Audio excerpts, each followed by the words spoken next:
بسم اللہ الرحمن الرحیم۔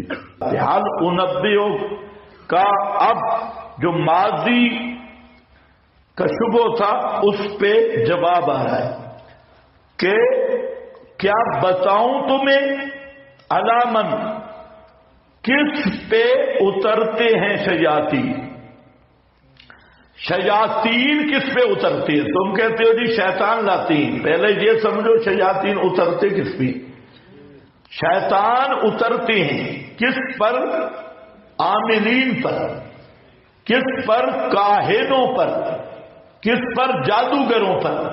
اور بھائی شیطان کے ساتھ یاری لگانی پڑتی ہے، اور جس کے ساتھ شیطان کی معانست ہو اور موافقت ہو اس پر شیطان اترتے ہیں۔ اور وہ ہوتا کیا ہے؟ فرمایا تنزل علی کل افاک اثیم۔ شیطان اترتے ہیں، کس پر اترتے ہیں بتاؤں؟ فرمایا سنو، شیطان اترتے ہیں ہر افاک پر۔ کس پر؟ افاک۔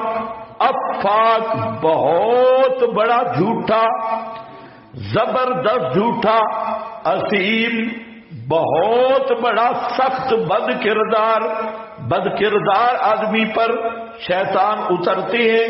یلقون السما، ڈالتے ہیں کان کو، یلقون السما بوقت القا۔ اس آیت کے تین معنی اگر سمجھ سکتے ہو، ایک کا معنی سما سے مراد کان ہے، اور مطلب یہ ہے کہ وہ شیاطین کان لگاتے ہیں، کان لگاتے ہیں کس کے؟ بوقت القا، باکثرہم کاذبون، اور اکثر ان کے جھوٹ بولتے ہیں، بوقت بیان عند الناس، جب لوگوں کے سامنے بیان کرتا ہے کاہن تو اکثر ان کے جھوٹے ہوتے ہیں۔ اور وہ جو شیاطین ہیں ان کے بھی اکثر جھوٹے ہوتے ہیں۔ اب ذرا بات سمجھے، یہ کیا مسئلہ بیان ہو رہا ہے؟ یہ مسئلہ بڑا اہم ہے۔ مسئلہ یہ ہے کہ جو جنات ہیں یہ غیر مرئی مخلوق ہے، اور یہ نظر آنے والی مخلوق نہیں ہے۔ دوسری بات یہ ذہن میں رکھو کہ جنات کی جو رفتار ہے یہ آواز کی رفتار سے بھی تیز ہے۔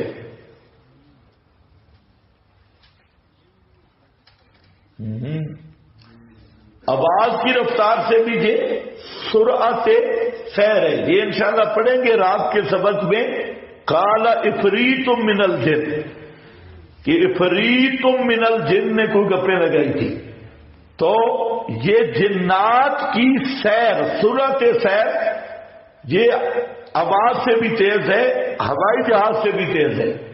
یہ ان کا آنا جانا اور سرعت سیر یہ زیادہ ہے۔ نمبر 3 یہ کہ جنات سے دو طرح کی مناسبت ہوتی ہے۔ ایک وہ ہے کہ جو شیاطین جنات سے اپنی موافقت اور معانست پیدا کرتی ہیں، تو جو شیاطین جن سے معانست اور پوری موافقت پیدا کرتے ہیں تو انہیں پھر ان جنات کی جیسے خبیث طبائع ہیں اور خبائث ہیں، ان کو بھی انہی کا مکمل ارتکاب کر کے ان کی معانست اور موافقت حاصل کی جاتی ہے۔ اور وہ پھر جو جنات ہیں، ہر انسان کے ساتھ ایک شیطان ہے پیدا ہوتا ہے، اس کو ہمزاد کہا جاتا ہے، تو وہ ہمزاد سے گپ شپ لگاتے ہیں اور وہ ان سے مانوس ہو جاتے ہیں۔ آپ نے دیکھا ہوگا یہ کاہن، جادوگر اور اس قسم کے لوگ وہ ہر وقت کچھ نہ کچھ بولتے رہتے ہیں۔ وہ یہ جو اس کا ہمزاد ہے اس سے گپ لگا رہے ہو، اس سے ان کی معانست ہوتی۔ اب اللہ تعالی کے جو احکام ملائک کو آتے ہیں تو ایک دفتر تو ہے اوپر ملائ اعلیٰ، وہاں تو جن کا باپ بھی نہیں جا سکتا. ایک دفتر ہے نیچے آسمان، نیچے آسمان کے قریب بادلوں میں کہہ لو، یا درمیان میں ایک دفتر ہے جنات ملائکہ کا آخری دفتر، وہ نیچے. اب جب اوپر سے احکام آتے ہیں نیچے ملائک کے پاس، تو وہاں پر جو جنات ہیں ان کی رسائی ہے. اور جاتے بھی کیسے ہیں؟ اس طرح قطار بنا کر یہ کھڑا ہے، یہ کھڑا ہے، یہ چلتے چلتے اس دفتر کے قریب جا پہنچتے اور یہ پھر سننے کی کوشش کرتے. فرشتے جو آپس میں گفتگو کر رہے ہوتے ہیں بعض امور کی، تو ایک آدھ لفظ یہ سن لیتی. اب وہ ایک آدھ لفظ سن کے یہ نیچے جو بیٹھا ہوتا ہے بابا کاہن اور ساحر، اس کے کان میں ڈالتے ہیں اور ساتھ 99 جھوٹ بھی ملا دیتے ہیں، کچھ جھوٹ کچھ سچ. اب وہ جو بابا ہوتا ہے غیب کی خبریں دینے والا، تو وہ آگے عوام تک پہنچاتا ہے بھی تیرا یہ ہونے والا ہے، تیرا یہ ہونے والا ہے، تیرا یہ ہونے والا ہے. اچھا اوپر سے بھی جھوٹ مکس تھا، نیچے بھی جھوٹ مکس. لیکن ایک بات بھی بابے کی سچی ہو جائے نا، شیطان اتنا حرامی ہے پورے علاقے میں بابا کو غیب دان مشہور کر دیتا ہے.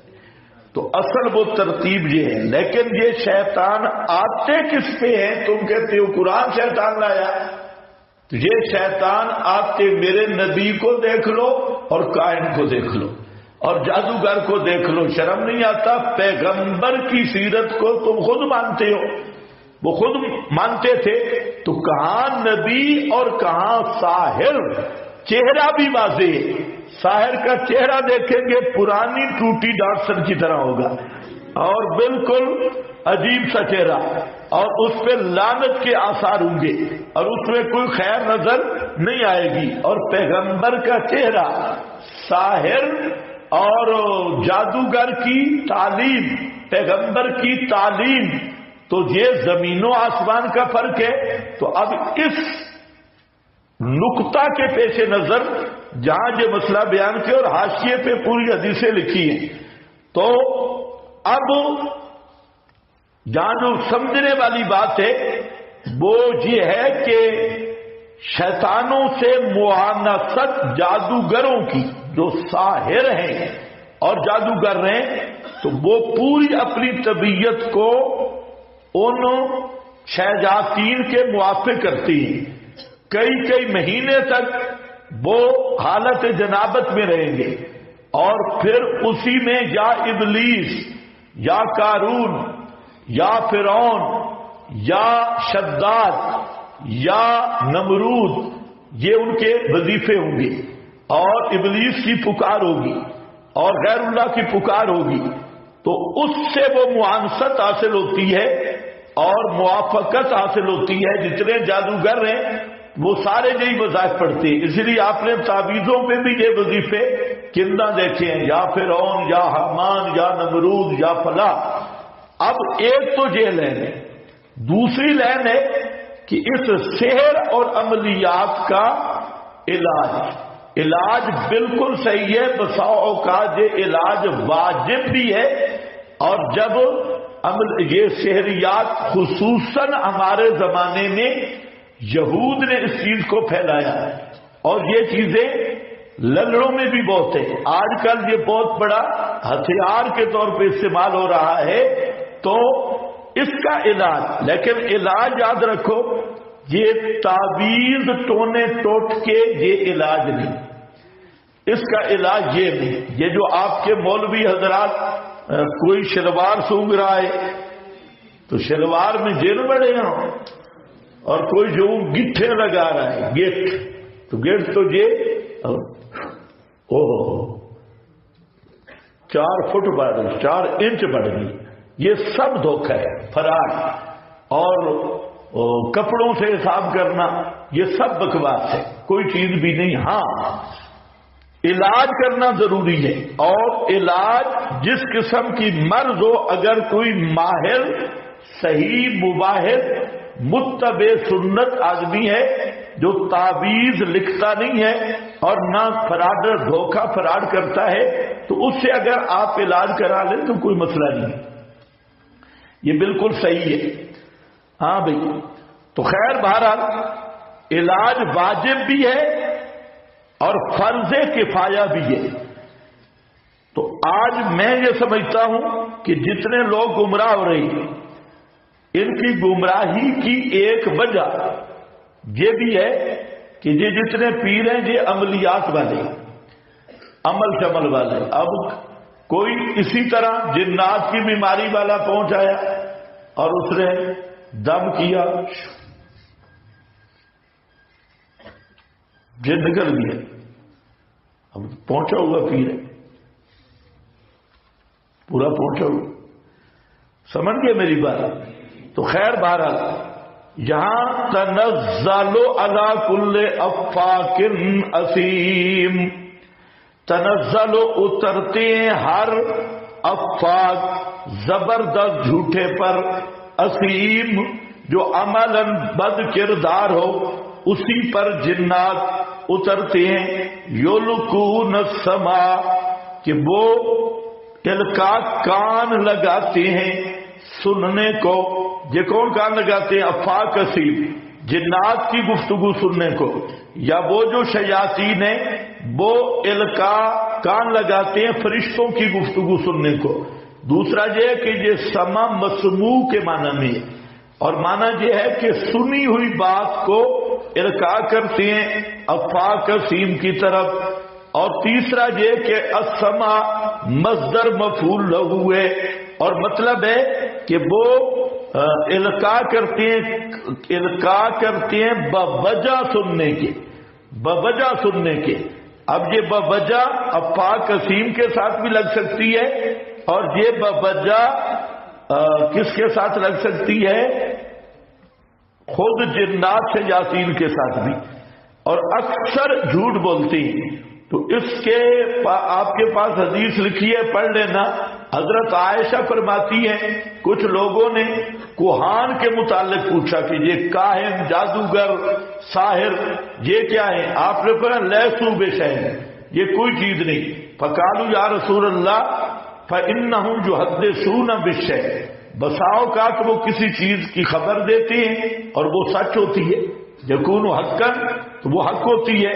فقال النبی صلی اللہ علیہ وسلم، نبی صلی اللہ علیہ وسلم فرماتے ہیں کہ یہ کلمہ حق ہے جو اچک لیا گیا ہے، اچکا ہے جنی نے، اور وہ اس کے کان میں ڈالتا ہے جو اس کا ولی ہوتا ہے، جیسے دجاجہ اور مرغی کڑ کڑ کرتی رہتی ہے انڈا دینے کے لیے، تو اسی طرح وہ ان کے کانوں میں باتیں ڈالتے ہیں جن، فَيَخْلِطُونَ فِيهِ بہت ساری چیزوں میں اخلاق کرتے ہیں، اکثر من مئات کذبہ کہ 100 جھوٹ سے بھی زیادہ وسعت، یعنی مثال ہے کچھ سچ اور کچھ جھوٹ اس کو ملاتی ہے۔ اسی طرح اکرمہ کہتے ہیں حضرت ابو ہریرہ سے نبی صلی اللہ علیہ وسلم نے فرمایا اذا قضى الله الامر في السماء، جب اللہ فیصلہ کرتے ہیں آسمان میں، فرشتے اپنے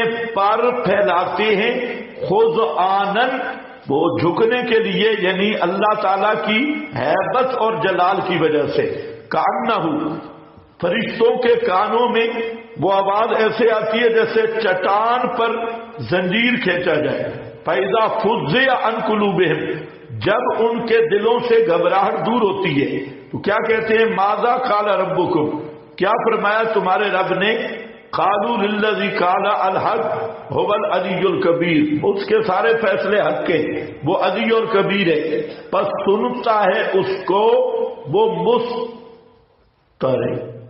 اس کی مثال بالکل آسان ہے طالب علموں کے لیے، جب استاد کا فون آ رہا ہوتا ہے، یہ ادھر بیٹھے تو ان میں ایک آدھ جنی کھان لگتا ہے،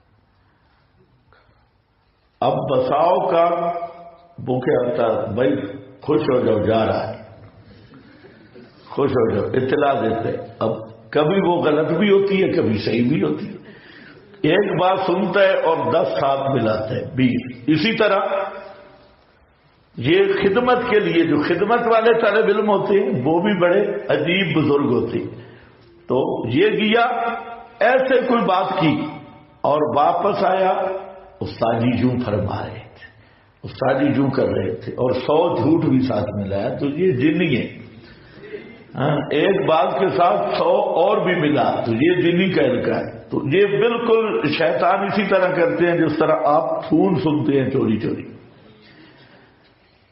سمجھ گئے کہ نہیں؟ تشبیہ المذموم بالمحمود ہے. چلو تو وہ اصل ہاکذا بازو فوق باز وصف سفیان نے جوں کر کے کہا یہ اس طرح لہر بنا کے جاتی. تو اب اس کے اندر وہ بعض کو تو شہاب پہنچ جاتا ہے اوپر جو بمباری ہو رہی ہے، اور بعض کوئی نہ کوئی کلمہ لے آتی اور وہ پہنچ آتی ہیں نیچے جو بابا بیٹھے ہوئے بڑ شاہ اس کے پاس لے آتی، تو وہ اس کو بتاتی ہیں، تو آگے پھر بابا غیب دان بن کے خبریں دیتے ہیں. تو اصل یہ ترتیب ہے. لیکن یہ آتے کس میں ہیں بھائی؟ علی کل افاق ناسیم ہو گیا. والشعراء یہ بھی جواب ہے کہ نبی پاک کو بار بار کہتے شاعر ہے اور یہ کلام شعر ہے. اس کا جواب دیا جا رہا ہے کہ شرم نہیں آتی تمہیں یہ اعتراض کرتے ہوئے بھی؟ اس کی یہاں پر 3 وجوہات بیان کی کہ پیغمبر شاعر نہیں، قرآن شعر نہیں، اور یہ تمہارا شاعری اور شعری کا یہ بہانہ لاشعوری ہے. پہلی وجہ والشعراء یتبعہم الغاوون، فرمایا شعراء کے چاہنے والے بھی دیکھ لو، محمد کے چاہنے والے بھی دیکھ لو. تمہیں سمجھ کچھ نہیں آیا میں نے کیا؟ شعراء کے متبعین کو بھی دیکھ لو. نرے اوباش کنجر ٹیپ خبیث قسم کے جتنے شعراء ہیں، ناخوانوں کے عاشق دیکھ لو. نماز ایک نہیں اور ناخوانوں والی وہی بے غیرتی ان میں ہے. تو آج کل کے جو ناخوان ہیں کنجر کمپنی یعنی مذہبی سنگر، اسی طرح راگڑیوں والے خطیب، فیسوں والے خطیب، ان کے متبعین دیکھ لو. ادھر خطیب صاحب کی تقریر ہوگی، تھوڑی دیر کے بعد عطا اللہ نیازی کی ہوگی. یہ ہمارے پنجاب کا مشہور کنجر ہے. اسی طرح خیبر پختونخوا میں ایک ہی موبائل میں مولوی کی تقریر بھی رکھی ہوئی ہے، کنجر کی بھی رکھی ہوئی ہے، سنگر کا گانا بھی ہے. دل کرے تو اس سے دل خوش کرے، دل کرے تو اس سے دل خوش کرے.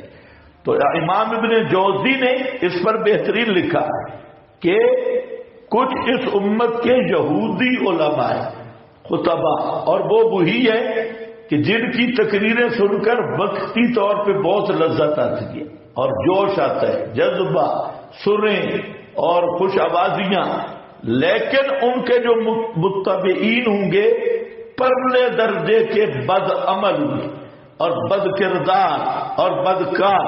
تو یہی شعراء کا حال ہے کہ جن کے متبعین کنجر قسم کے ہوتے ہیں اور کوئی سنجیدہ آدمی ان کا متبع نہیں ہوتا. آج کل آپ نے دیکھا نہیں ہے یہ بات کہ یہ جتنے سنگر خطیب ہیں یا نعت خوان ہیں یا اس طرح کے لوگ شعراء ہیں، ان کو واہ واہ واہ واہ واہ واہ واہ واہ کرنے والے اپنا عمل کیا ہوتا ہے. تو فرمایا اسی سے اندازہ کرو کہ شعراء کے متبعین الغابون، گمراہ قسم کے لوگ، اوباش قسم کے لوگ، شہوت پرست قسم کے لوگ، بھٹکے ہوئے لوگ، چسکے والے لوگ، یہ متبعین ہوتے ہیں شعراء کے.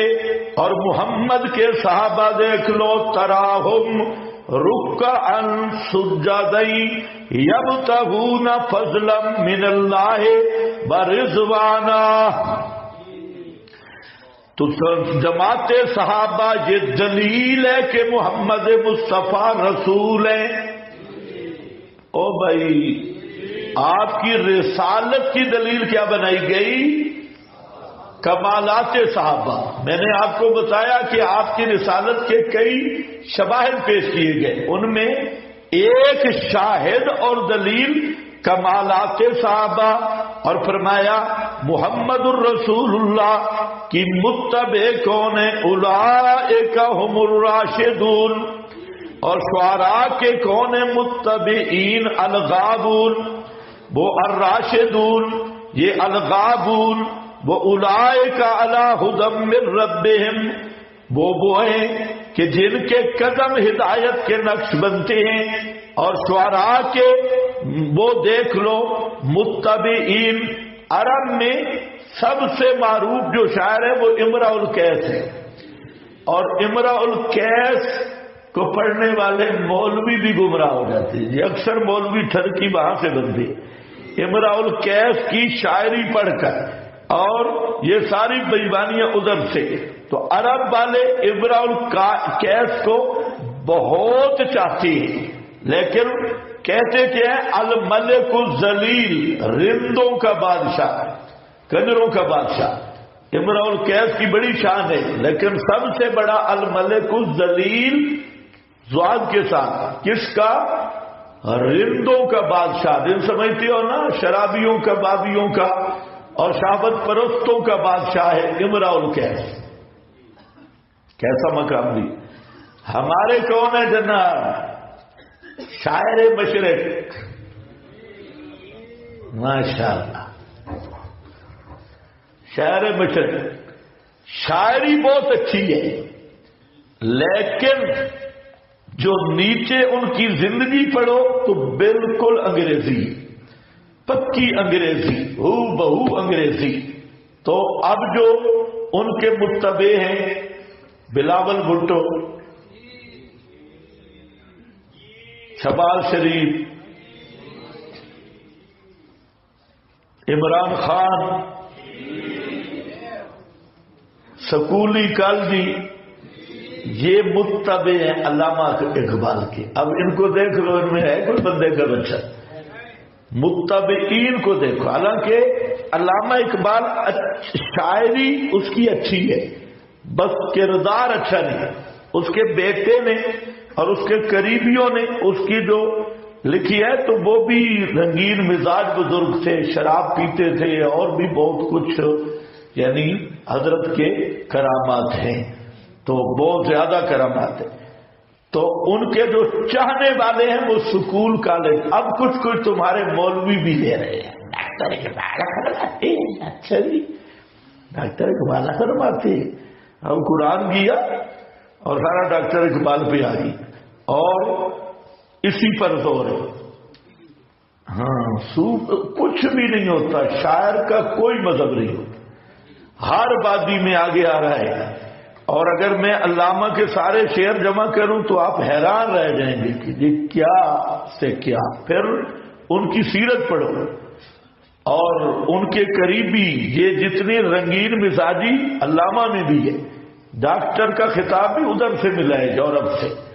تو خیر بہرحال بعض اشعار اچھے بھی ہیں، لیکن ان کو اس طرح پیش کرنا جو آج کل ملا پیش کر رہے ہیں، تو یہ وہی بات ہے کہ یتبعہم الغابون.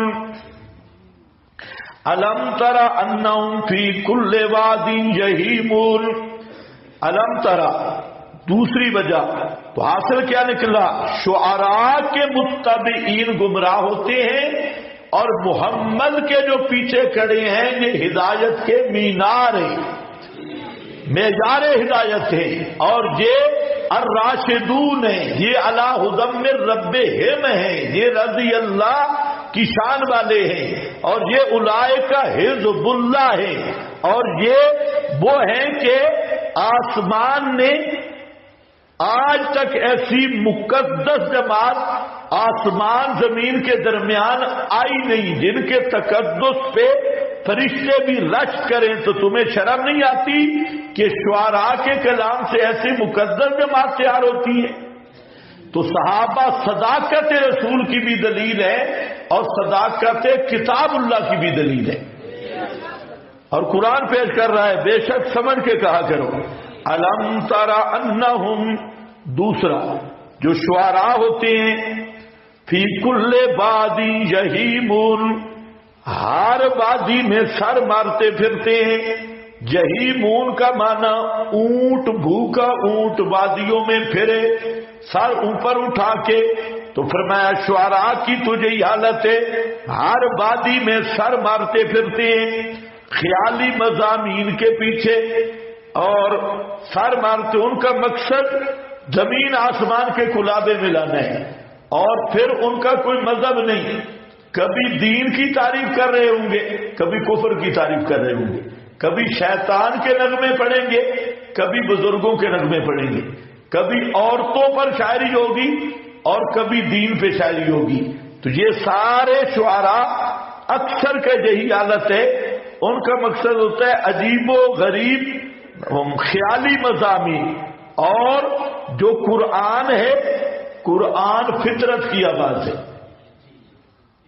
شعر و شاعری میں کیا ہوتا ہے؟ خیالی مضامین ہوتی. اور دور دراز کسی کو کوئی شعر آتا ہے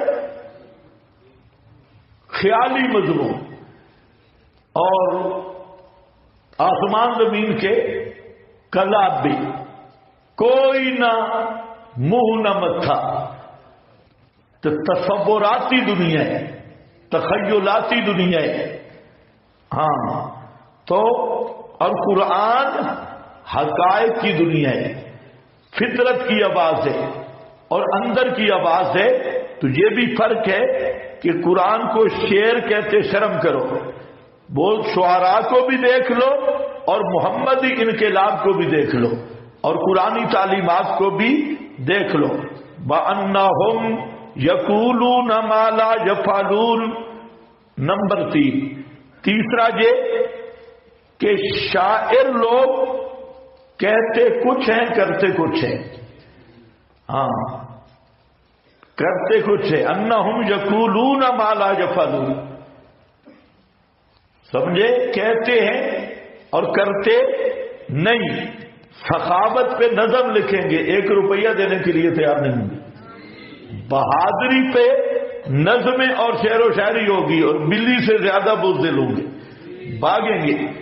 اور اسی طرح جہاد پہ نظمیں لکھیں گے، رہیں گے شراب خانے میں. اور اسی طرح علم کے فضائل پہ نظمیں لکھیں گے، خود الو کے پٹھے جائے گے. تو اسی طرح ہوتا ہے یقولون ما لا یفعلون. اور محمد مصطفیٰ کہتا کام ہے، عمل زیادہ کرتا ہے. دیکھ لو، لوگ امت کو 5 نمازیں کہیں، خود 6 پڑھتا ہے. امت کو 1 مہینے کے روزے کہے، آپ 100 میں وصال اکثر روزے.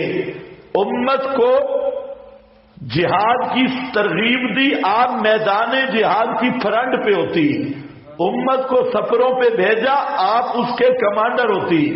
اور اسی طریقہ سے جتنے اعمال دیکھ لو، امت کو انفاق کی ترغیب دی، آپ اپنے گھر میں 1 درہم رہ جائے تو بے چین ہو جاتی ہے، ہر چیز کو خرچ کر دیتی ہے. اور آخر تک کوئی 1 روپیہ کسی صحابی سے مانگتے نہیں، لیتے نہیں، جو آتا ہے وہ دیتے ہیں.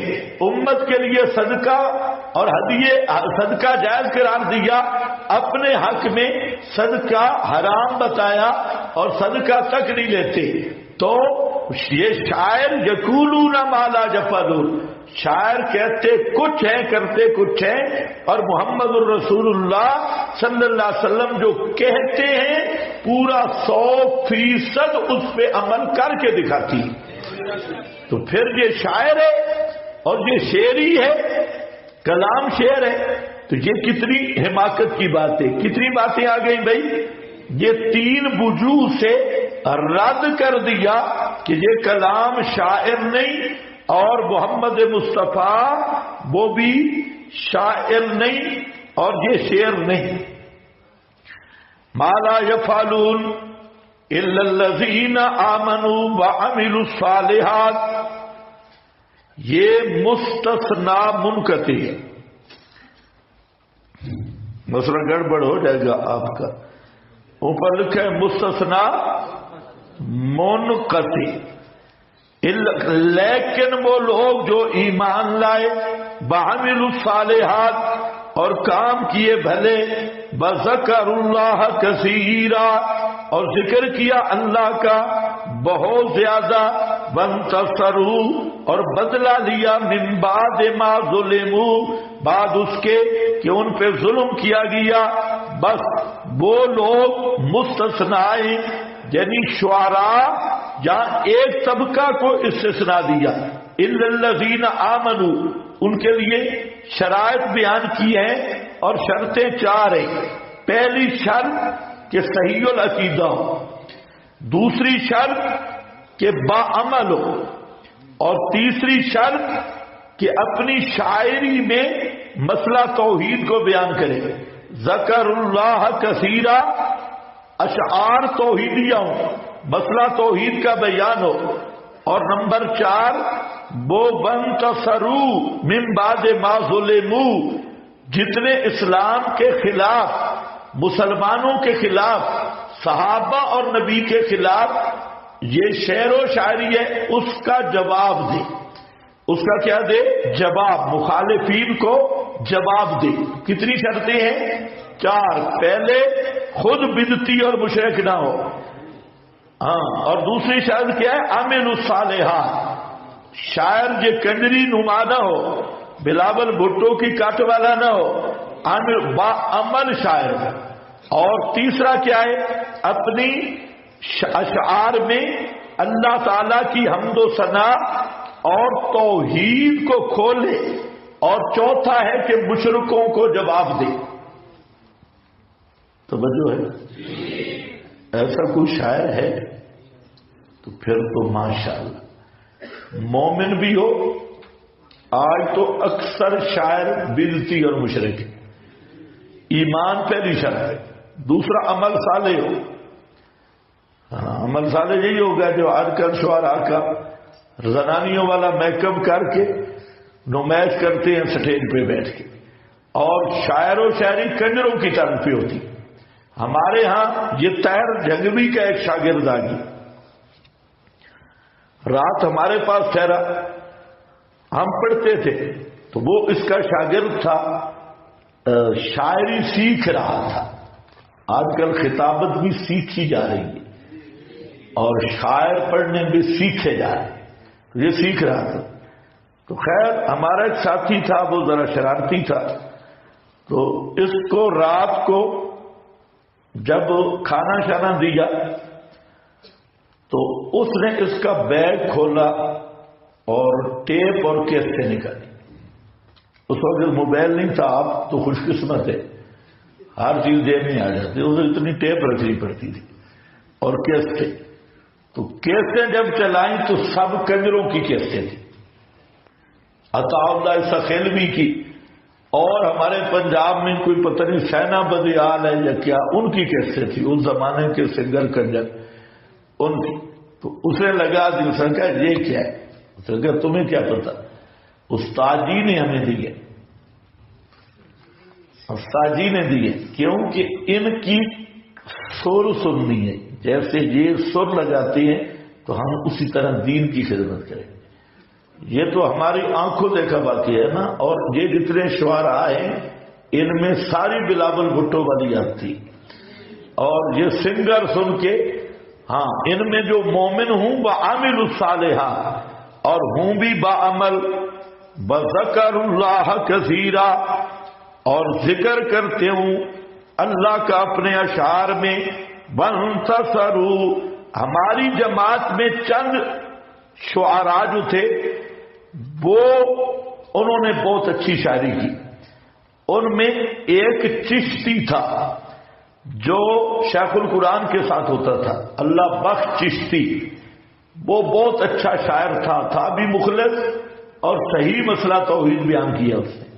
اور دوسرا ہمارے دور میں عبد الحمید کوکب ابھی بھی زندہ ہے. اس کی جو جوانی کی شاعری ہے وہ اسی کا مزاج ہے، الذین آمنوا وعملوا الصالحات. اور بہت اس نے مسئلہ توحید بیان کیا.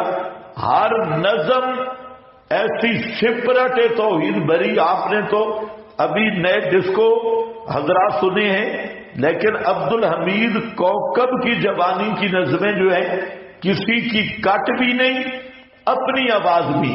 اب تو وہ بیچارہ بوڑھا ہو گیا ہے اور دانت بھی نہیں رہے، تو اس دور کی نظمیں وہ آپ سنیں، آپ کو پتہ چل جائے کہ کیسے ہوتا ہے ذکر اللہ کی شاعری میں، کیسے اللہ تعالیٰ کا ذکر اور توحید.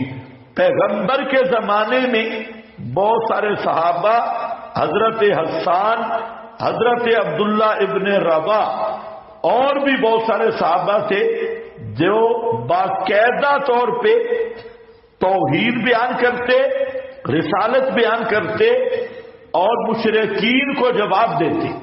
شاعری میں مشرکوں کی نظموں کا جواب. کعب بن اشرف اور جو بڑے بڑے یہودی تھے وہ انہوں نے شاعر رکھے تھے پیغمبر کے خلاف، ازواج مطہرات اور مہاجرات انصار کی عورتوں کے خلاف وہ بکبک کرتے، تو اس کا جواب حضرت حسان دیتے.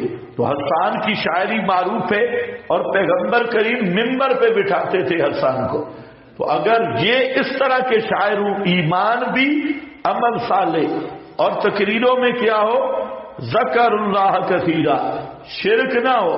یہاں تو کہتے ہیں فارش سے عرش تک سب خزانے آپ کے، وہ جنگ والا میراثی کہنا تھا.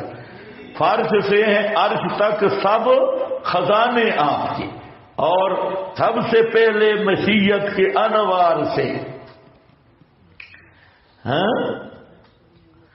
نقش روئے محمد بنایا گیا ہے، پھر اس سے مانگ کر روشنی بزم کون و مکان کو سجایا گیا. یہ سب غلو اور شیطنت پہ مبنی شاعری ہے. تو یہ اللہ کا ذکر نہیں ہے. سب سے پہلے مشیت کے انوار سے، یہ وہی عقیدہ ہے جو بریلویوں والا ہے کہ سب سے پہلے نور محمدی کی تخلیق ہوئی اور سب سے پہلے مشیت کے انوار سے، تو وہ بنایا کہ وہ آگے پوری نظم ہے. اور ذمہ لگائی نانوتوی صاحب کے. نانوتوی صاحب ایسی جاہلانہ نظم نہیں کہہ سکتے. ذکر اللہ کثیرا بنتصروا من بعد ما ظلموا، بدلہ لینا وسيعلم الذين ظلموا. تخویف اخروی ہے. ایسے شاعر بھی پیدا کرو جو ہوں بھی سنجیدہ اور ہوں بھی مسئلہ توحید کو بیان کرنے والے اور مشرکین اور مبتدئین کی نظموں کے جواب دینے والے. ہے آپ میں کوئی ایسا شاعر؟ کدھر ہے؟ کھڑا ہو شابش. ہاں بھائی یہ ایک نعمت ہے نا، کھڑا ہو اگر کوئی ہے تو.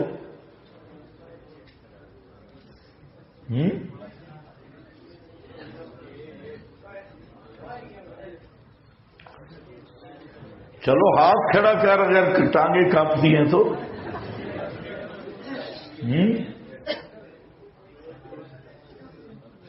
نہیں تو اس کے کان سے پکڑ کے کھڑا کر دو. کون ہے شاعر بھائی؟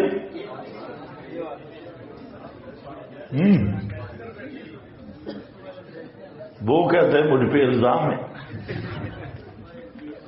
کہتے ہیں میں کب مومن ہوں. تم کہتے ہو مومن شاعر ہے، وہ کہتے ہیں مجھ پہ الزام. سَيَعْلَمُ الَّذِينَ ظَلَمُوا أَيَّ مُنْقَلَبٍ يَنْقَلِبُونَ. ان قریب جان لیں گے وہ لوگ جنہوں نے ظلم کیا مشرکین. أَيَّ مُنْقَلَبٍ، کس کروٹ، يَنْقَلِبُونَ پلٹیں گے، کدھر ان پہ لعنت پڑے گی، ان قریب جان لیں گے.